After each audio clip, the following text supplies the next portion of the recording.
Yo, what is going on, my husbandos and waifus? My name is HERMSAUR, and welcome to another review for you guys. Today we're going to review Black Clover, episode number 39. This is the episode where we finally figure out who is the alleged, and I say alleged, traitor among the Magic Knight captains. And this is very serious because the Magic Knight captains are supposed to be Emperor Julius, the Magic Kings. These are the people that he fights alongside with, that he can rely on. And on top of that, they're supposed to be the strongest Magic Knights among everyone in the kingdom. The person that they're allegedly accusing is Gueldre Poizot of the Purple Orcas. The hard thing about this is that as he was trying to run away, he turns invisible and magic attacks cannot touch him.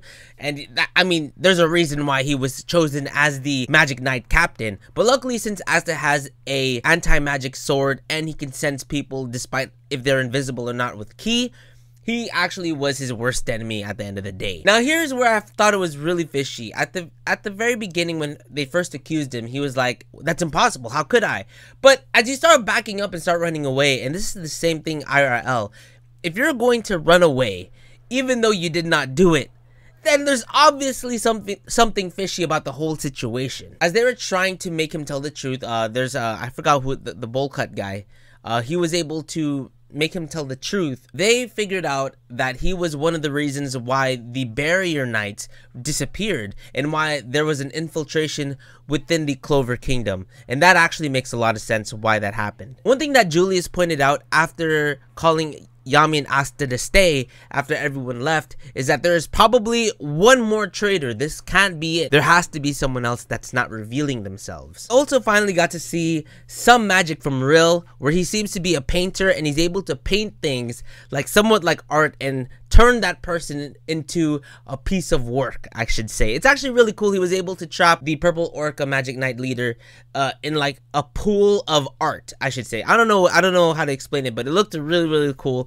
His power can actually be super OP if he uses it right. But yeah, this is the finally opening arc into them going into the water temple. I don't know if this is where the whole Black Clover series is going to end. I think there's going to be one more arc after this, but I still think that this is going to be really, this is a dope arc. I'm very excited, and of course we get a little preview of a waifu at the very end of the episode, but you know, you guys will figure out who that is later on. I'm going to be 100% honest. There wasn't much to talk about in this episode, only because I don't know if it's just me, but lately I say the Black Clover episodes have been freaking good, but at the same time there hasn't been too much substance, and I kind of feel like they've been dragging on the episodes just to make it longer. Like, I felt like this episode could definitely have been combined with the last episode. There wasn't so much substance, and I just feel like they're kind of prolonging it. Though I will say that it was kind of nice to see that we got a little bit of backstory of Yami and how he got introduced to Julius.